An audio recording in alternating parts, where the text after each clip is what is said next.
She'd been missing for over 2 months. No one had seen her. No one had heard her voice, but someone had been texting from her phone. On May 12, 2020, deputies arrived at a quiet Florida home, one they'd been to before. This time, they weren't there with questions. They were there with suspicion. A neighbor had tipped them off. Something didn't feel right. The house reeked of silence, but behind that garage door was death.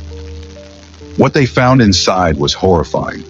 A body, what was left of it, wrapped in plastic, rotting on the cold concrete floor. Dismembered, forgotten, as if someone had tried to erase her existence entirely. That someone was her own son. This isn't just a story about murder.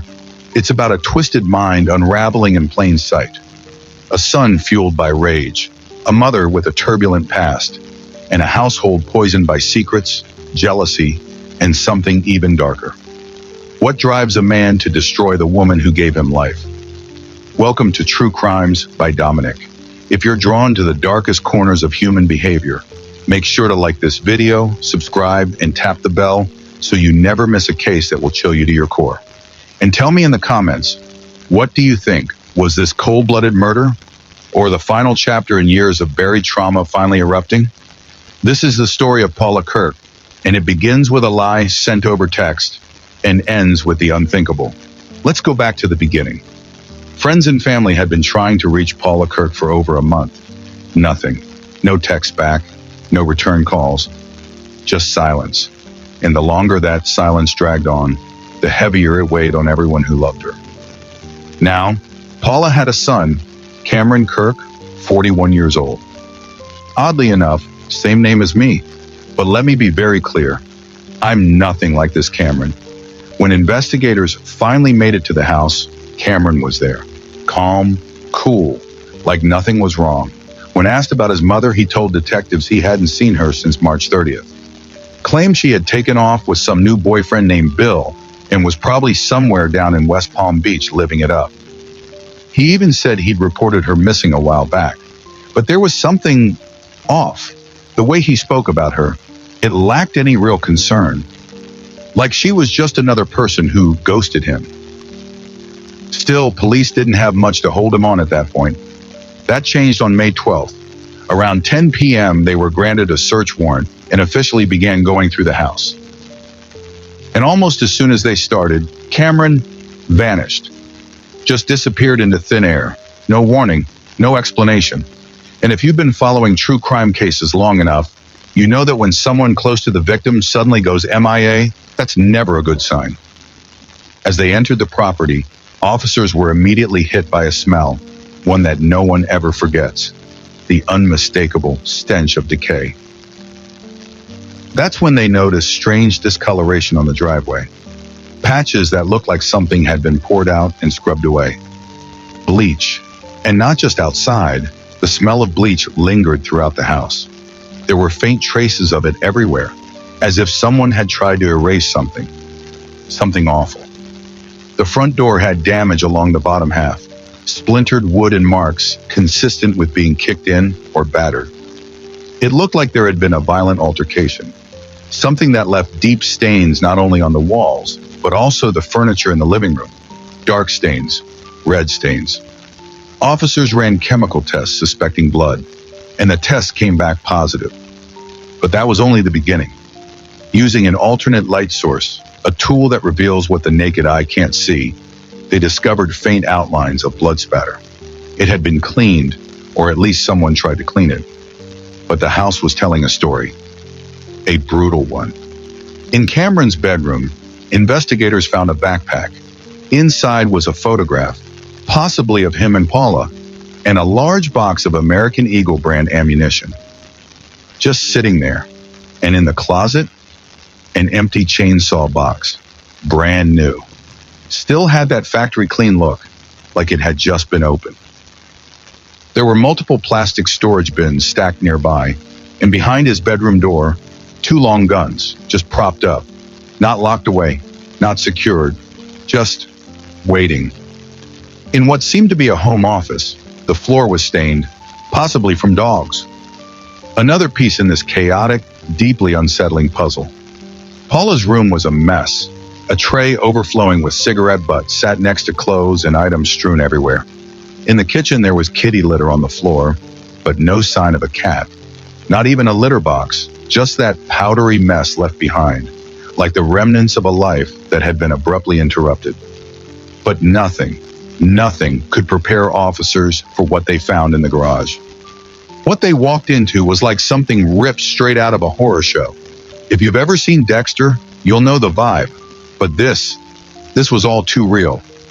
Plastic sheeting was everywhere, tacked, taped, and strewn across the walls and floor.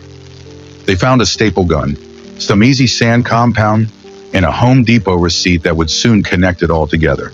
It listed clear plastic sheeting and a Tyvek suit, those white, full-body hazmat-style suits used for protection during cleanup of hazardous material. Biohazards. Whoever did this knew it was going to be messy, and they came prepared. Nearby, police found a carpet cleaner, zip ties, more rolls of plastic. Not one, but two chainsaws, one electric, the other gas-powered. Both had visible traces of blood. Even worse, tiny bits of tissue were still clinging to the blades. In the corner was a brand new shovel, damp, like it had just been used to dig through fresh soil. There were box cutters, gloves, used and tossed carelessly by the trash, and a pair of safety goggles sitting next to the electric chainsaw. On the rim of those goggles, clear, untouched fingerprints. This wasn't just a murder. It was an attempt to dismember, destroy, and cover up what had happened. And whoever did it had gone to terrifying lengths to try to make it all disappear. Outside, officers turned their attention to a dumpster near the garage. Something inside caught their eye. A large item, tightly wrapped in plastic. Using a 3D scanner, they took a closer look, and what they found turned their stomachs. It was human remains, chopped, wrapped, dumped like trash. Back inside the garage, they found more packages, smaller bundles, also wrapped in that same plastic from Home Depot. Officers carefully opened one. Inside was the severed face of Paula Kirk. Removed, wrapped, hidden. This wasn't a random act of violence. It was personal. It was deliberate. And it was absolutely evil. Let me say that again, her face was severed. That's right. This wasn't just a murder. This was something far darker, far more disturbing. Paula's own son, Cameron, had removed her face. And once investigators processed the scene and began piecing everything together, the evidence pointed in one horrifying direction toward her own flesh and blood. Cameron, her son, he became the prime suspect, and police wasted no time. A manhunt kicked off immediately. He was found just a few blocks away from the home, walking freely, almost as if nothing had happened. But how does a man do that to his own mother? How do you dismember someone who gave you life and then show no remorse? When detectives questioned Cameron, they asked him directly about what he'd done to his mother's body.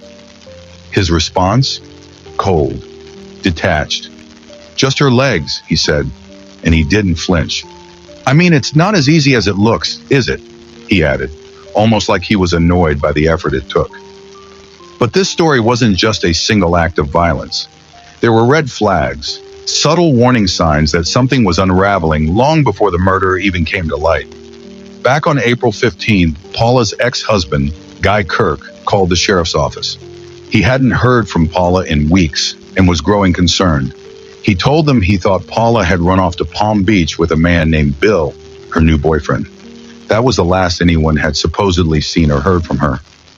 So deputies went out to Cameron's house to check things out. But when they knocked, it took Cameron 5 full minutes to open the door. And when he did, he casually confirmed Guy's story. Yep, his mom had apparently gone off with Bill. He didn't seem worried, didn't ask for help, didn't even seem confused. Detectives told him to call if she came home, and they left. But 5 days later, on April 20th, Cameron called them back. This time he was reporting Paula missing. Weeks had gone by. Weeks. And only now was he sounding the alarm? Detectives returned to the house, and right away something just felt off. They noticed large bags of chicken fertilizer stacked outside. So they asked him, "You planning to plant anything?" At first he said no, but then he backtracked. Actually, yeah, I might be planning a few things, he muttered. That alone wouldn't be enough to raise alarms, but in the context of Paula being gone, something was rotten, and not just in the soil. Cameron claimed he hadn't seen his mother since March 29th, but he was still using her debit card. He told police she gave it to him to make sure her mortgage was being paid. He insisted she was alive, said he knew this because things would go missing from the house when he wasn't home, as if she was just sneaking in and out while he was gone. It didn't add up. None of it made sense. When detectives asked to look around the house, Cameron resisted, said he couldn't give them full access. So the officers told him flat out they'd be getting a warrant. His reply? Cold again. Go ahead. Front door's broken anyway. And when they came back with that warrant, the real nightmare began to unfold. Neighbors had already been complaining about the stench coming from the house. Others had heard violent arguments before. Some had even witnessed disturbing domestic situations. It wasn't an isolated event. There had been a storm building behind those walls for some time. When police tracked Cameron down again, they confronted him, and what he told them would leave even the most seasoned detectives shaken. He started to open up about his life, how he had bounced from place to place. Born in Florida, moved around to Virginia, Mississippi, even Japan. He shared that he'd moved in with his dad at 16 because he couldn't stand his mom's boyfriends. That pattern of jealousy and anger toward her partners seemed to shape something dark inside him. At 18, he came back to Florida to study computers. Got married in 2006, joined the military in 2009, but never made it through boot camp due to a foot injury. That marriage didn't last.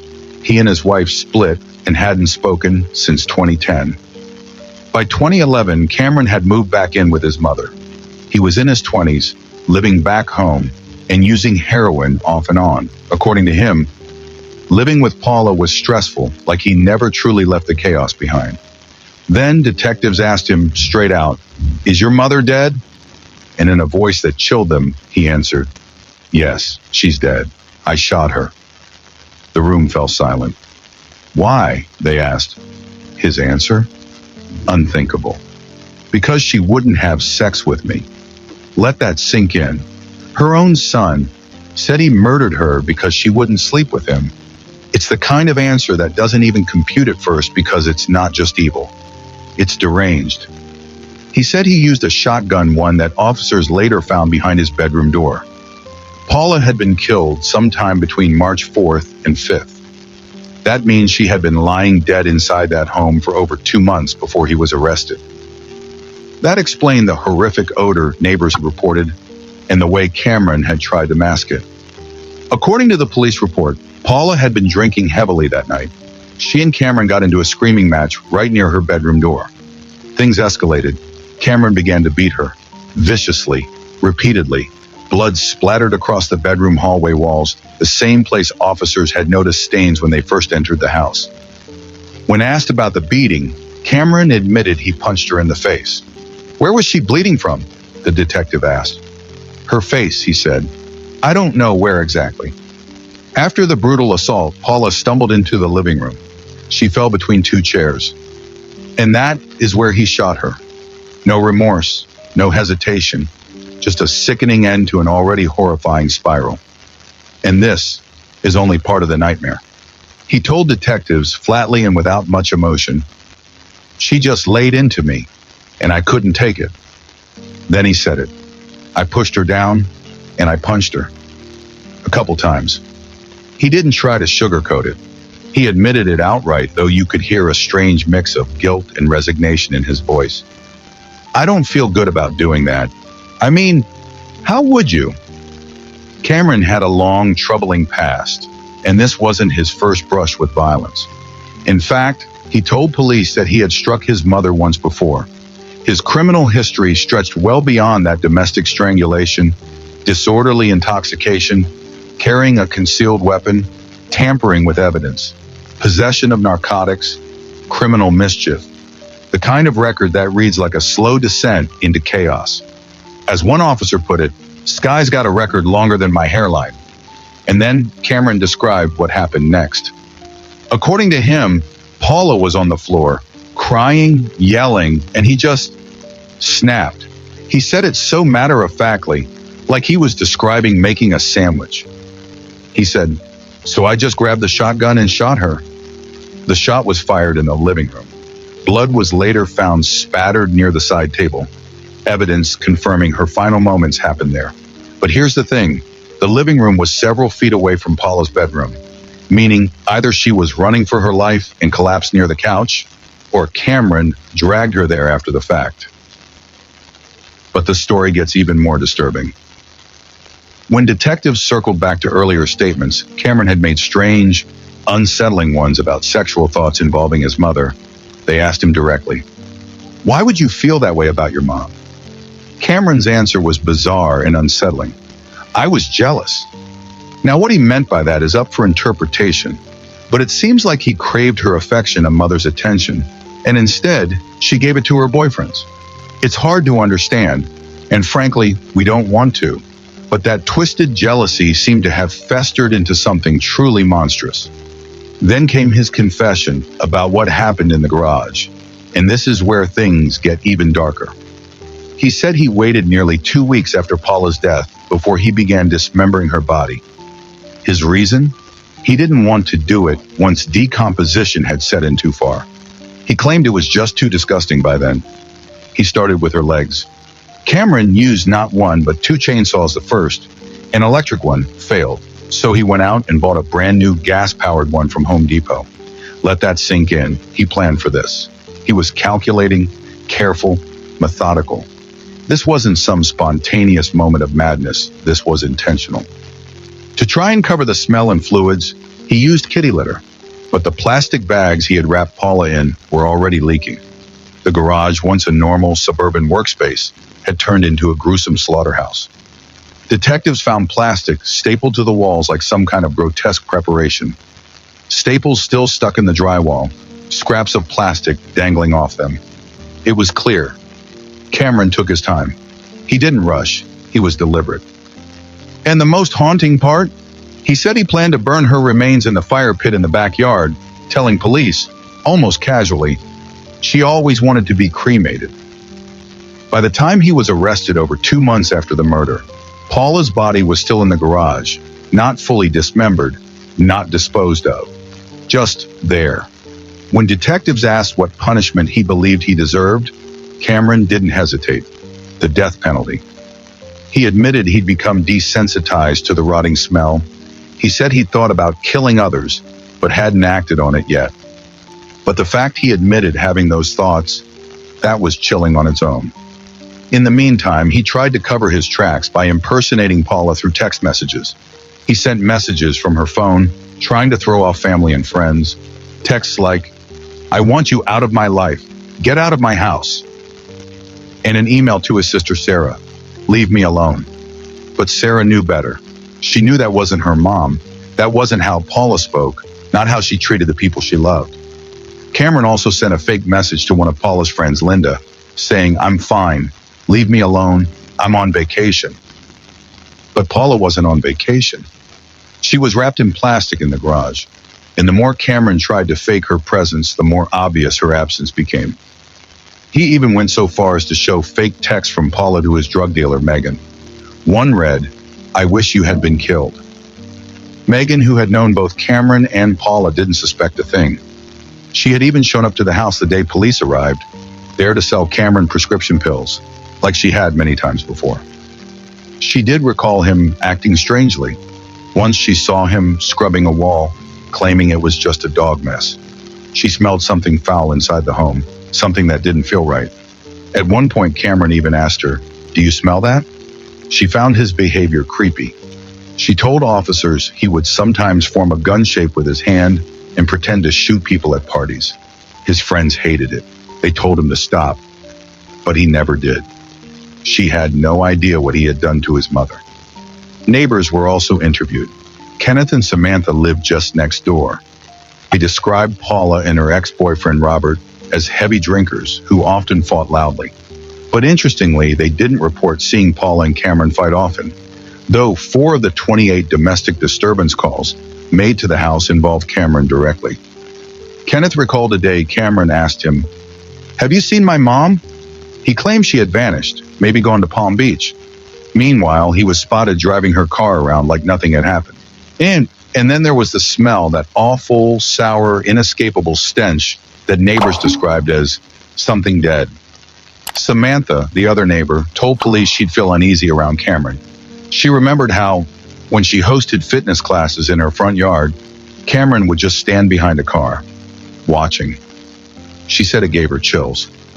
There was something off about him, something wrong. Linda wasn't just Paula's friend. She was also her neighbor. The two shared more than just a street. They shared rides, stories, and struggles. During one of Paula's attempts to get sober, Linda would drive her to Alcoholics Anonymous meetings, trying to help her stay on the path of recovery. But things took a dark turn when Paula relapsed. Her behavior shifted, growing more erratic, even violent. One day, without warning, she cut Linda off completely. No explanation, no goodbye. Linda later told investigators something that stuck with them. Paula often complained that her son Cameron would lock himself away in his bedroom for hours, sometimes entire days. She said she felt isolated, abandoned in her own home. But Cameron wasn't just withdrawn. Neighbors described him as odd, off, the kind of person you couldn't quite read, but always felt uneasy around.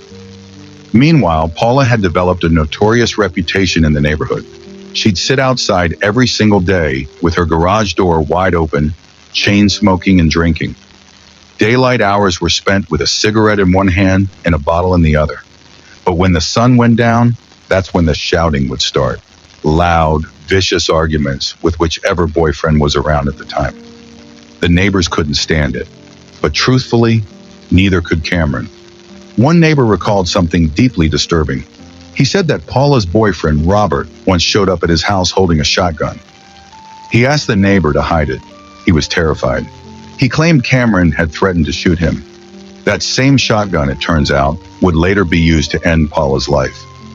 Months after Paula's death, digital forensics unearthed a damning trail, an internet history that painted a bone-chilling portrait of Cameron's mind after the murder. The searches weren't vague. They were explicit, methodical, and haunting.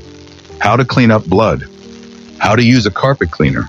Where does Walmart throw out their trash? He even watched YouTube videos on human decomposition, obsessing over how bodies decay, how long it takes, how to cover it up. And he looked up something else too, his own criminal record, as if he was checking to see how much time he might do. These weren't frantic, panicked searches done in the heat of the moment. They were spread out, calculated, cold, all within the weeks that followed Paula's murder. When police finally brought Cameron in, they weren't met with a man racked with guilt. There were no tears, no remorse, just a hollow, blank stare. He was distant, numb. The only thing that seemed to pour out of him was bitterness, rage. Years of resentment had festered inside him like a disease, slowly morphing into something dangerous. By the end of his interview, detectives had heard enough. Cameron was arrested for second-degree murder. Investigators believe the motive ran deeper than just a toxic mother-son relationship. Cameron had a history of being jealous and possessive, especially toward Paula's boyfriends. It wasn't just protective, it was obsessive. Some officers even speculated that Cameron had an unhealthy fixation on his mother, twisted by unresolved trauma and confusion. That jealousy, that warped affection, may have helped fuel the fire that ultimately led to murder. In the end, the justice system handed Cameron a sentence of 15 years. 15, for shooting his own mother, for mutilating her body, for trying to cover it all up like it was nothing. Many believe the sentence was too light, and honestly, it's hard to argue with that. A brutal crime born from a lifetime of dysfunction and a man who never seemed to grasp the magnitude of what he'd done. Cameron was 41 years old when he pulled the trigger. A life wasted. Now let's shift to the aftermath, the grim details uncovered inside the home where this tragedy unfolded. Let's walk through what the police found, piece by piece. This image here, that's Cameron at the time of his arrest. Clean-shaven, hollow-eyed, his beard gone. Maybe shaved off in some half-hearted attempt to change his appearance, or maybe it was just part of his unraveling state of mind. You decide. In the backyard, police found lighter fluid and a lighter. Was he planning to burn the body? Maybe. But whatever plan he had, it was sloppy, desperate, like someone who thought about the how after it was already too late. Scattered around were gardening buckets, chicken fertilizer, and an onion, just sitting there, alongside what looked like sun-dried tomatoes. None of it made sense, like a scene out of a strange dream. And then, garlic, a whole clove, sitting alone in the dirt. Just why? What was he doing out there? Inside the house, things got even more surreal. In the living room, there was a photo, blurry, old. It wasn't Paula. It looked like maybe Cameron's sister, or another woman standing beside him, and a younger version of Paula. Judging by the fashion and the furniture, the photo could have been from the late 80s or early 90s. But the timeline didn't quite match up. If it was from 1988, Cameron would have been 10. He looked older than that in the picture. Another mystery inside a house full of them. Well, books were everywhere. Titles like Daily Reflections, The Language of Letting Go, all self-help, all focused on healing, on breaking free from addiction. A tragic irony, considering how things ended. As we step into the kitchen, there's a strange sight, either something covered with a cloth or possibly blurred by police. It makes you wonder, what were they trying to hide, and why? More clues lie in the pantry. Typical American staples, Walmart brand goods, pasta sauces, and a can of Bush's baked beans. For anyone watching from the UK, that's the American cousin of your Heinz beans. Maybe not important, but it's the little details that humanize a scene that make the horror feel real. Then there was a note taped on the fridge. It said, "Cam, have a good day. Love you." Maybe from Paula, a tiny, loving message, and below it, a printout about lowering cholesterol levels. No name, just dietary suggestions. It's strange, isn't it? You look at a note like that, and you can still see traces of a mother's concern, even in all the chaos. When investigators entered Cameron's bedroom, things took a darker tone. Posters of Spider-Man still hung on the wall. Odd for a man in his 40s, but maybe it was comfort, nostalgia, or maybe a sign of someone emotionally stuck in the past. On the floor, stains, maybe coffee, maybe soda, nothing that screamed crime scene, but still filthy, a reflection of a deteriorating life. Books again. Stephen King novels, motorcycle manuals, even a beginner's guide to Spanish. But then came Beyond Good and Evil by Nietzsche. Heavy stuff, nihilism, no objective morality, just what's good for me versus what's good for you. A dangerous philosophy in the wrong hands. Paired with the 48 laws of power, it starts to paint a troubling picture of Cameron's mindset. Then there was a chainsaw, the gas-powered one, the one he used to dismember his mother's body. In Paula's bedroom, cigarette butts and an open Diet Coke can sat beside her chair. More self-help books nearby. It was clear that this was her space, a place where she tried, in her own way, to find peace. On her dresser, a handwritten agreement. Robert Horn Jr. promising to pay Paula $6,000 once he got his pension. Another layer of the financial strain and dysfunction that weighed down this household. In the garage, police found the body, or what was left of it, wrapped in plastic. A Home Depot receipt confirmed Cameron had purchased the wrap himself. The plastic was wet, stained, and clinging to blood and dirt. Evidence that wouldn't wash away. There were 2 chainsaws, one gas, one electric. The gas one, they say, had tissue stuck to it. Blood, maybe skin. Cameron didn't even bother to clean it properly. He wasn't careful. He wasn't hiding. He just didn't care anymore. Bullets were found on the floor. Guns stashed around the house. A glove left behind, maybe used to handle the body. And finally, Cameron today, in jail, cold-eyed, soulless. A man who murdered the one person who likely loved him more than anyone else ever would. I'm not expecting forgiveness. That's what Jeffrey Melhart said as he sat in that cold, claustrophobic interrogation room. The kind of room where time doesn't tick, it drags. The two detectives across from him barely had to speak. Once the floodgates opened, Jeffrey poured out his darkness like he'd been holding it in for years. He started talking about Woonsocket's night town, the part of the city where the lost and desperate drifted through the shadows, and where he claimed to have picked up around 30 sex workers over the years.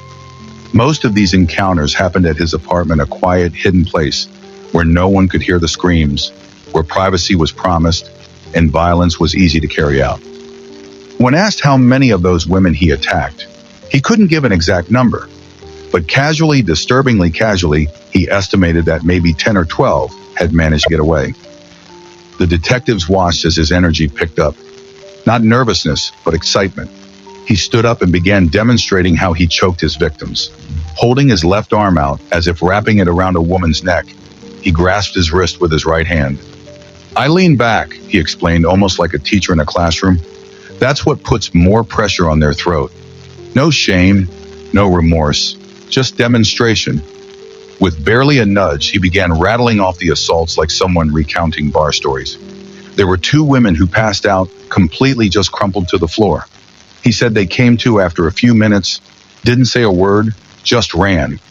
Another one, more defiant, managed to get away and stood outside screaming that she had a phone and she was calling 911. But no one ever came. One woman survived by appealing to the darkest part of his ego, pretending to be submissive. She just stood there in the bedroom, saying, "Please, master, please let me go," he recalled with a smirk. And then came the night that changed everything, the night he picked up Audrey Harris. Jeffrey was drunk, having downed too many beers at a strip club. Driving home, buzzed and brooding, he spotted Audrey walking alone. He pulled over and offered her a ride and some fast cash. She agreed. He told detectives, "I just wanted sex. That's all it was supposed to be. Just straight sex." They went back to his place. Audrey undressed. He undressed. It was routine for him at this point. He went to grab the money, or so he said, and when she turned around, he lunged. He started choking her from behind. Audrey fought hard, kicking, clawing, doing everything she could to break free. But as her breath shortened and her strength slipped away, her resistance faded. Her body went limp. Her eyes were open, but blank, staring at nothing. That's when it sank in for Jeffrey. She was dying, he said quietly, and that's when I got the pillow. He pressed it over her face until the fight was completely gone, until there was only silence. One of the detectives, Officer Lee, asked, "So this wasn't an accident?" Jeffrey stared straight ahead and replied, "I didn't want to do it, but once it started happening, I panicked. I was scared to death. I had to finish it." Even he seemed stunned by what he had done. For several minutes, he just stood there, looking at the lifeless woman in front of him. Then, as if trying to pretend it never happened, he dragged her body into the bathroom and went to bed drunk. He slept while her corpse lay just a few feet away. The next morning, hungover and dazed, he stumbled into the bathroom, and there she was, her body still in the tub. The horror of the night before came rushing back like a nightmare you suddenly realized was real. He called in sick to work that day, not because he was grieving, but because he needed time to figure out what to do with the body. That evening, he wrapped Audrey in a cheap rug, loaded her into his SUV, and drove aimlessly through the city, looking for a place to dump her. But fear held him back. He couldn't do it. So the body stayed in his apartment. For 2 entire days, he lived alongside the corpse, drinking and brooding, trying to decide how to make her disappear. Eventually, like something out of The Sopranos, he bought a handsaw. In that very bathtub, he dismembered her piece by piece. He said he used aerosol sprays to cover the smell, liquor to dull the nerves. He stuffed the remains into trash bags and dumped them in commercial dumpsters across the city, always at night, but never too late to make it to the strip club before closing time. 14 months passed. Then came Christine Dumont. He picked her up, took her home, and killed her. 2 months later, Stacy Gulu, same pattern, same ending. Just like Audrey, their remains were dismembered and dumped in trash bins scattered around the city. For nearly 6 hours, detectives sat there horrified, but focused, listening, as Mel Hart gave a blow-by-blow account of these murders. They say they replayed that night in their minds over and over again, trying to make sense of it, and eventually they came to their own conclusion. To Jeffrey, it was all about fantasy. The murders weren't acts of rage, but escape. His reality was bleak, colorless, and miserable. But when he slipped into this twisted role of domination and control, he felt alive. And like any addict who's had that first taste, he kept coming back for more. During his confession, Mel Hart tried to rationalize what he'd done, but his words were drenched in cruelty. He spoke about his victims with contempt. "Maybe I was doing them a favor," he sneered. "They were just killing themselves anyway." He called his life meaningless. He described the world as ugly, dark, poisoned by drugs and death.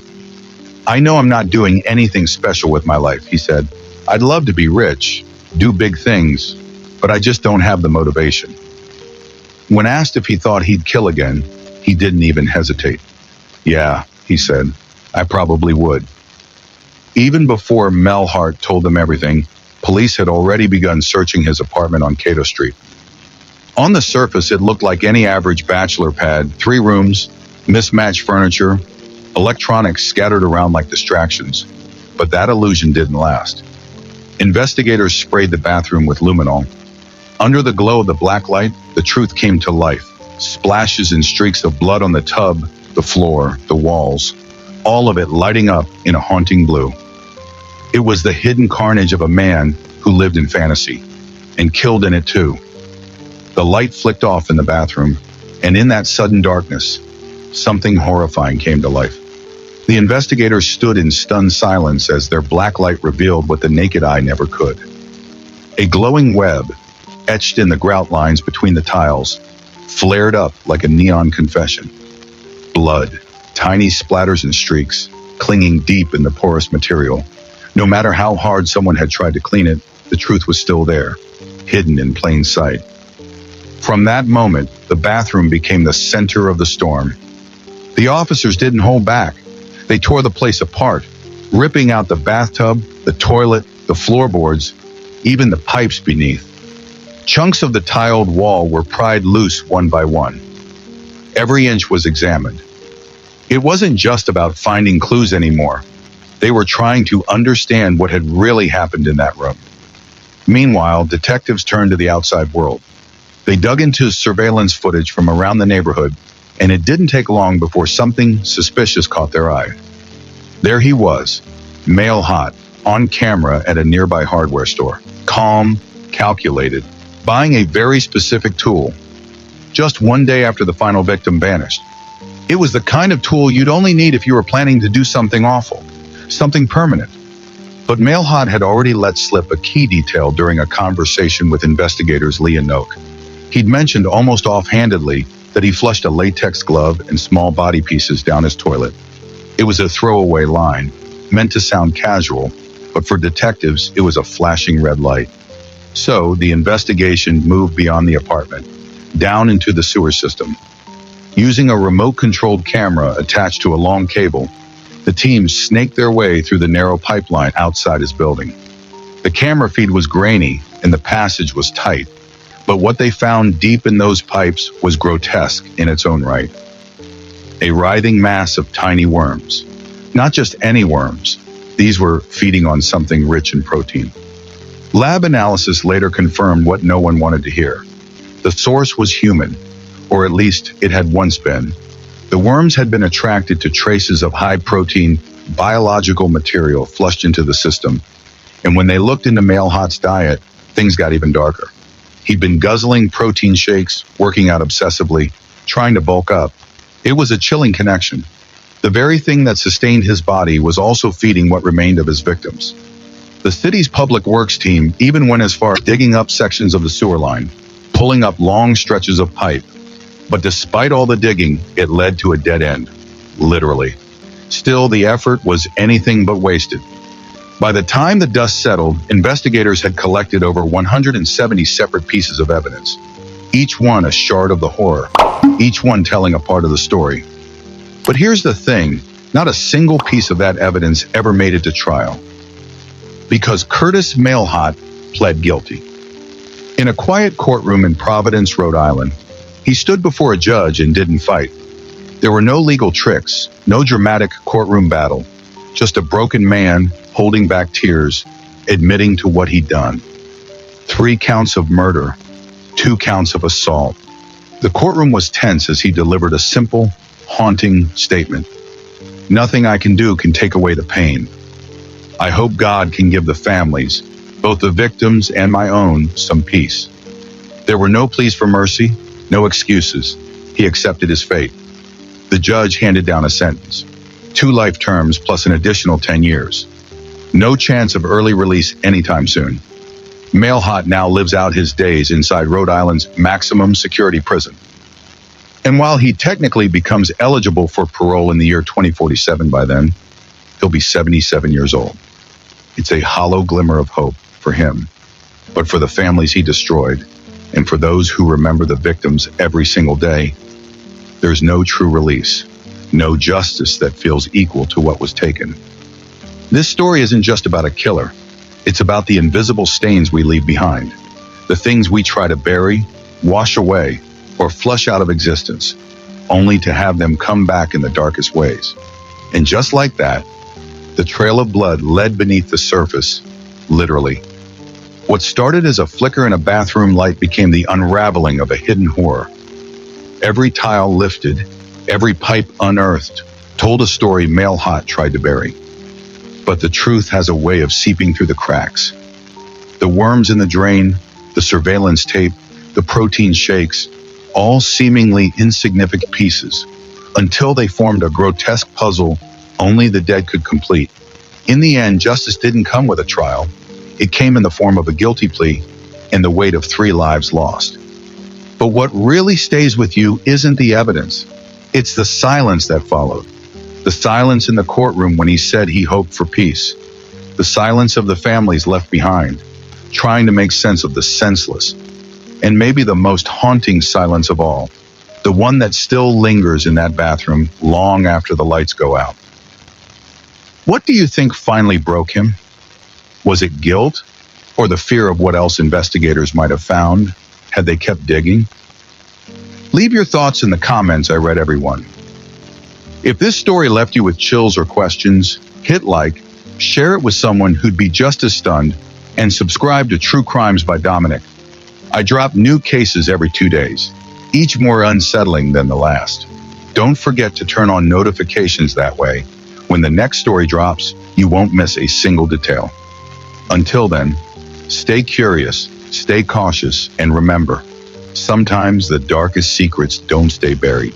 They just wait for the right light.